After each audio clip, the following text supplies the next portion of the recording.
Alright, question number 39. That's where we ended up. 1/2 x plus b when, this is x is less than or equal to -2, or x is bigger than or equal to 1, ax squared between -2 and 1. Alright, I want this to be continuous. So we're going to plug this into here.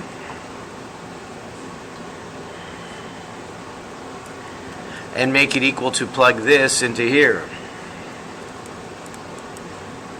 Let me do that first. That's -1.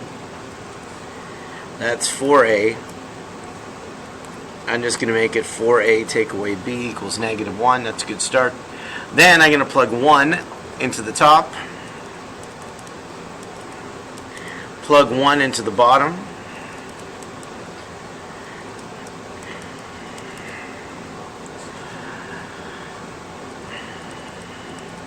I'm going to subtract b.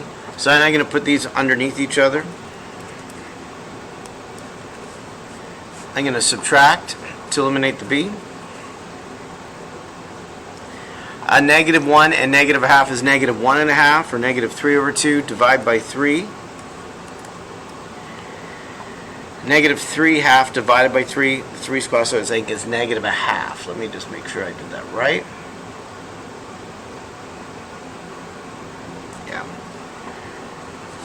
So -3/2 divided by 3, the 3's cross out and that's -1/2 left over. Then to find b,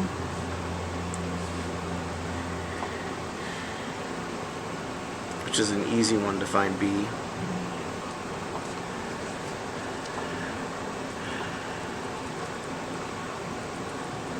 Oops, a is it, right? Okay, so a is -1/2. So to find b, I would add b and subtract 1/2. -1/2 subtract 1/2 gives me -1. And those are the two values that would make it continuous. Alright, number 40. Almost there. Again, continuous and differentiable. Alright.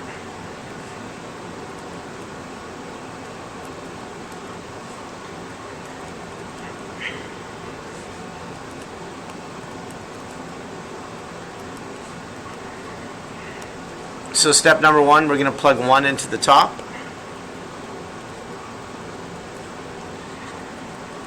And plug 1 into the bottom.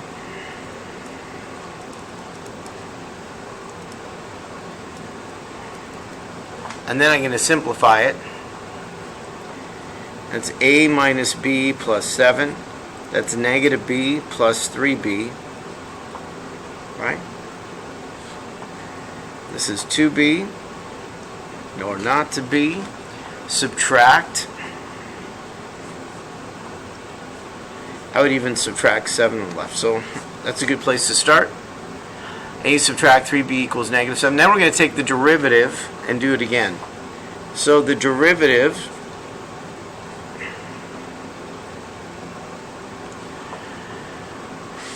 would be 3a x squared -b and then 0. And then the bottom one would be -2b x and then plus 3b.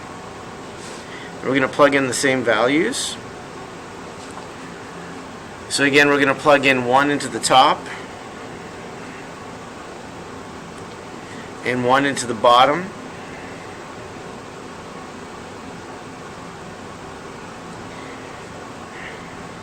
Simplify this. So I get 3a minus b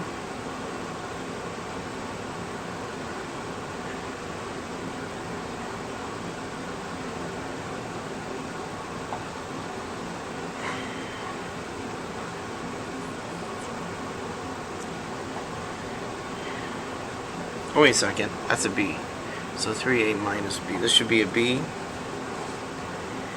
So this should be negative. This is nothing. This is 3a minus 2b equals 0. Just double check and make sure I'm doing all right.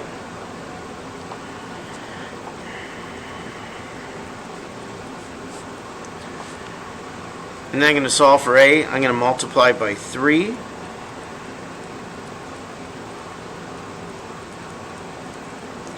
subtract. When you subtract a negative, it's positive. So I got b is equal to 3. Any of these work, but I'm just going to pick this one. Plug in 3 for b. Add 9, and you get the two answers. A is 2, and b is equal to 3.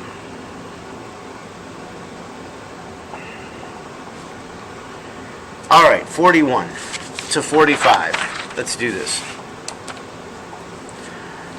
Number 41, find the area of region R shown in this setup. So we have y equals x times the square root of x plus 4 and the x-axis. All right, so to graph this, I know when x is 0, it's an intercept, and when x is negative 4,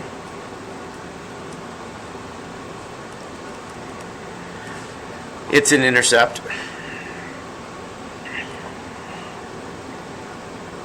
So between here and here, and the x-axis,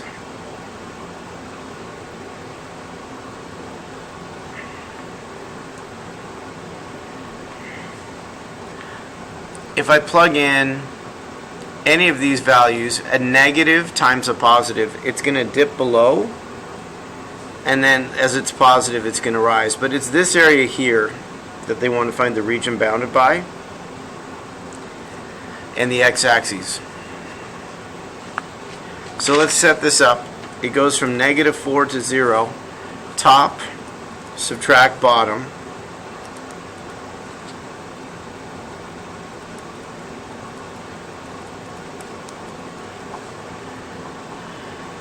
This is a U substitution.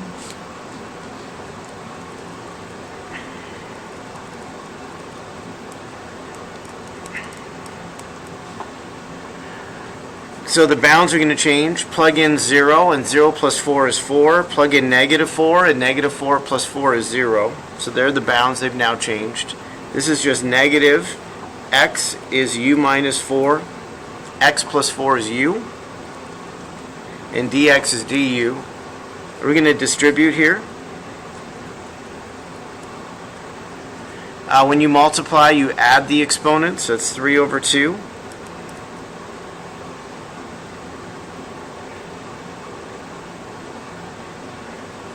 This is going to be negative. This is going to be positive.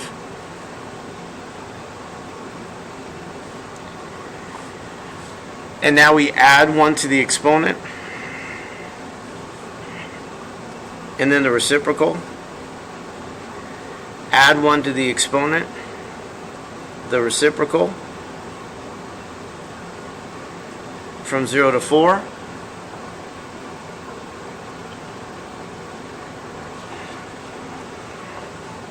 And now we plug in 4. I'm not going to simplify this.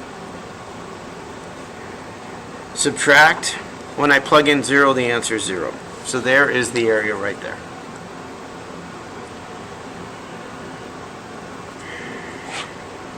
(42). Find the volume of the solid formed by revolving that region about the x-axis. Show an integral setup and then use a calculator to integrate. Well, that's nice. So we're going to integrate again from negative 4 to 0. If I revolve this, top subtract bottom, it's pi r squared. And it's 0 subtract that.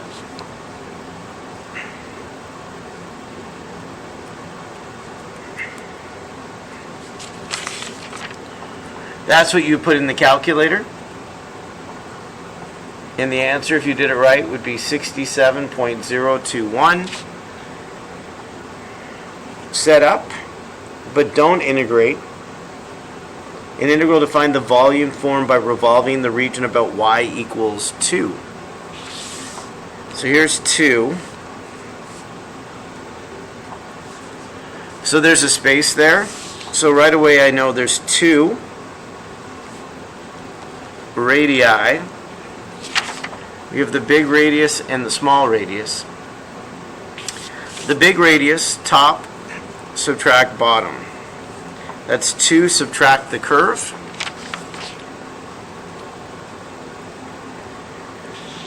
There's the big radius. The small radius, top subtract bottom, is just 2 take away 0. So 2 take away 0, which is 2. And there's the setup to find the volume around y equals 2. 44. We're integrating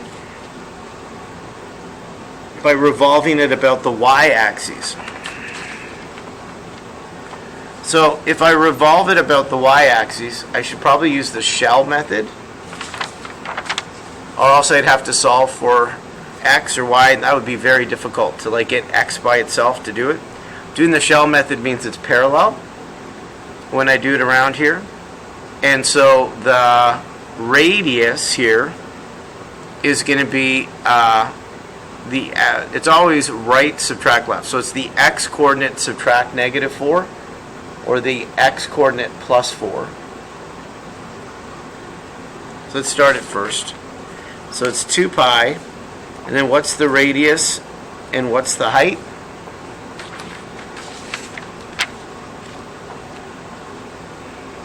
So for this, the height is top subtract bottom, so it's 0 subtract the curve. And then what's the radius in terms of right subtract left? So whatever the x coordinate is, we want to make sure it is a positive value. So all of this in terms of that, it's going to be whatever the x coordinate is, we just want it to be a positive value. So it's going to be negative x for the radius instead of positive 1. And if you like, because it's on this side. So the radius is negative x. The height is negative x and the square root of x minus 4. And there's your setup using the shell method. I know that's not easy. It's brand new. 45, last one. Set up and integrate to find the volume of solid formed by equilateral cross sections. And it's a reminder of the formula that's right there. So the formula is the square root of 3 over 4, and take one side and square it. That side is top subtract bottom, which we've been saying is this. And there's the setup for equilateral triangles. All right, Mr. G Math, over and out. I'm super proud of you for doing your work. Until next time.